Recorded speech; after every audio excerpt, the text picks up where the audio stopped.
أشهد أن لا إله إلا الله.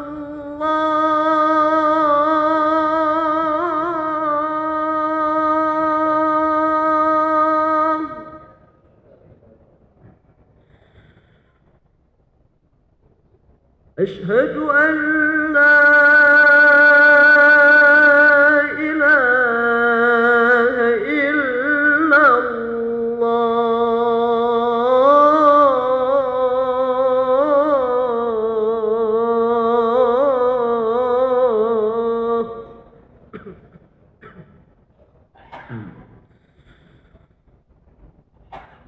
أشهد أن محمدًا رسول الله.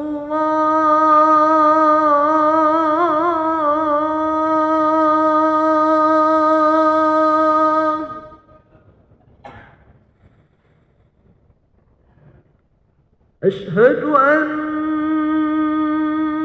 محمدًا رسول الله.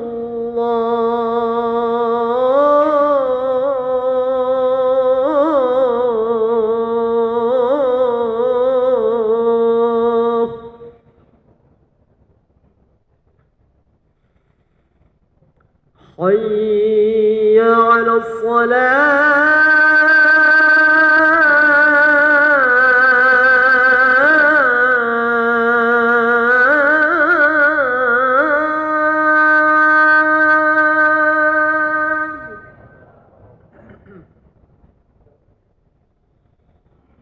حي على الصلاة.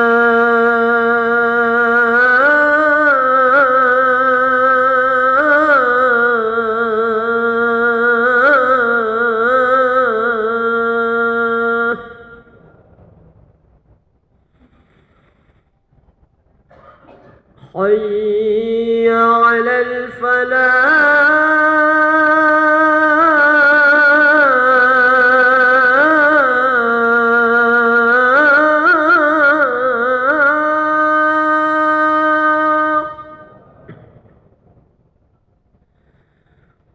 حي على الفلاح.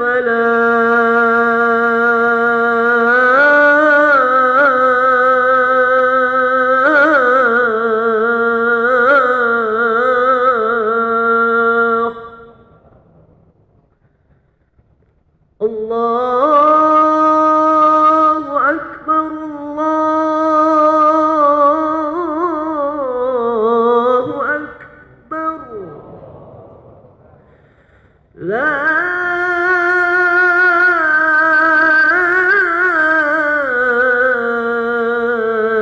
إله إلا الله.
الله أكبر الله أكبر أشهد أن لا إله إلا الله أشهد أن محمدا رسول الله حي على الصلاة حي على الفلاح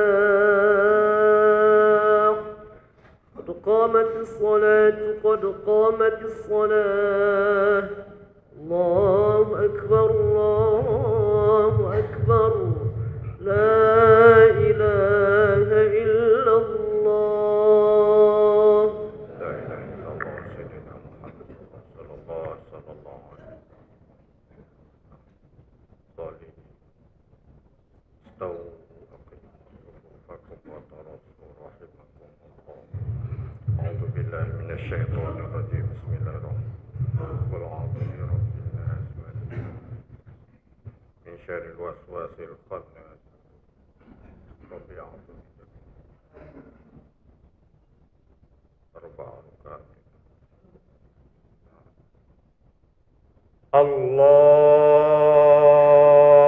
الله أكبر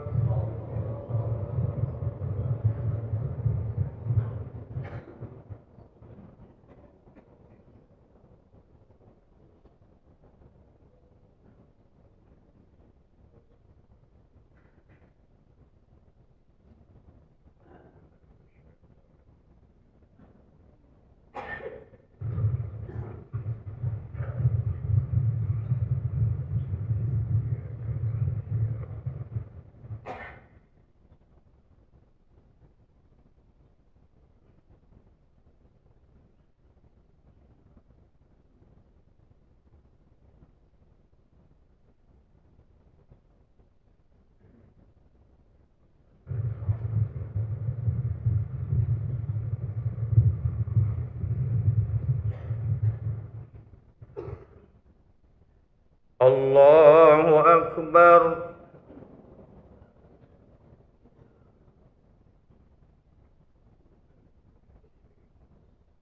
سمع الله لمن حمده الله أكبر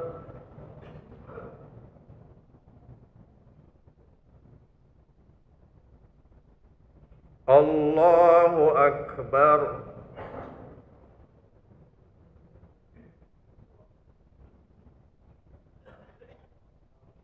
الله أكبر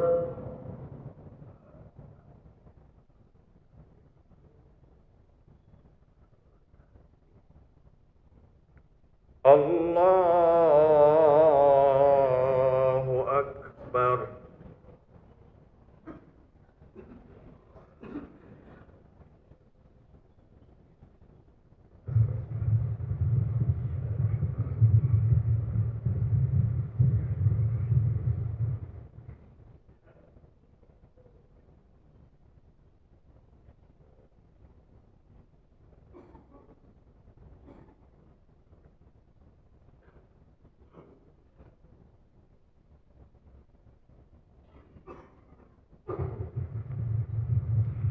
Allahu Akbar.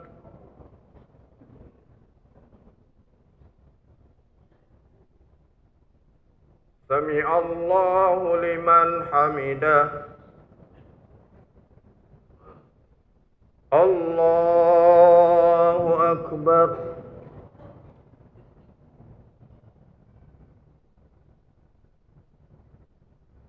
Allahu Akbar.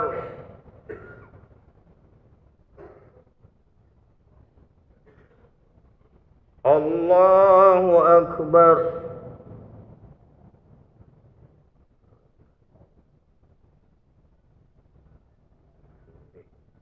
Allahu Akbar.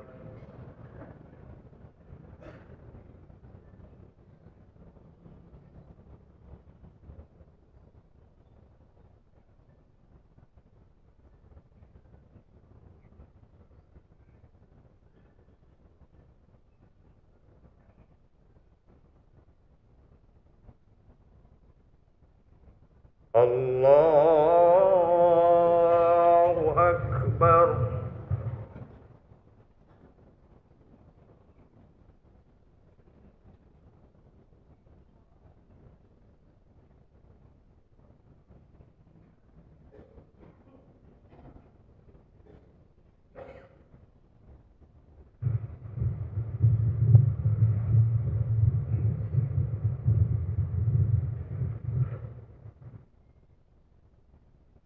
Allahu Akbar.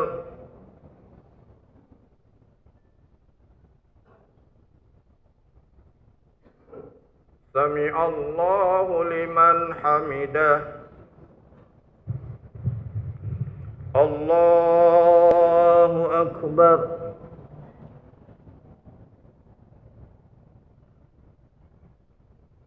Allahu Akbar.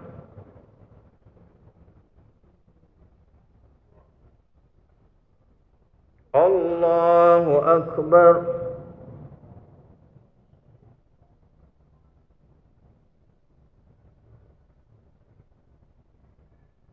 Allahu Akbar.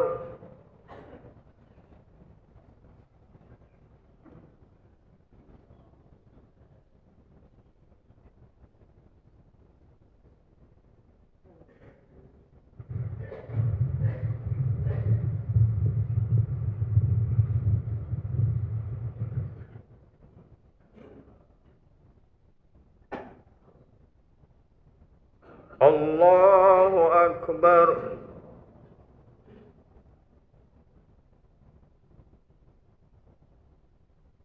Sami Allahu liman hamidah. Allahu Akbar.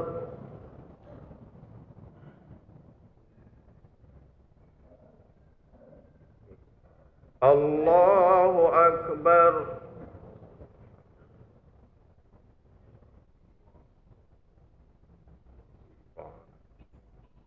Allahu Akbar.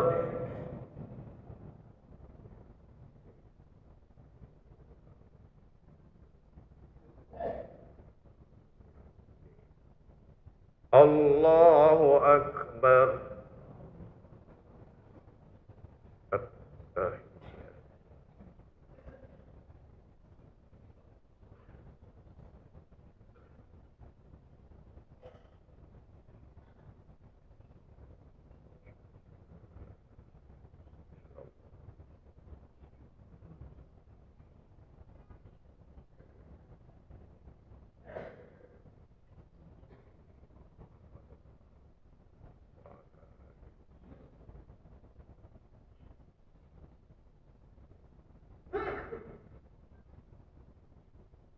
Assalamualaikum warahmatullah. Assalamualaikum warahmatullah. Alhamdulillah. Astaghfirullahaladzim alladzi la ilaha illa huwa. Astaghfirullahaladzim. Asyhadu an la ilaha illallah. Astaghfirullah,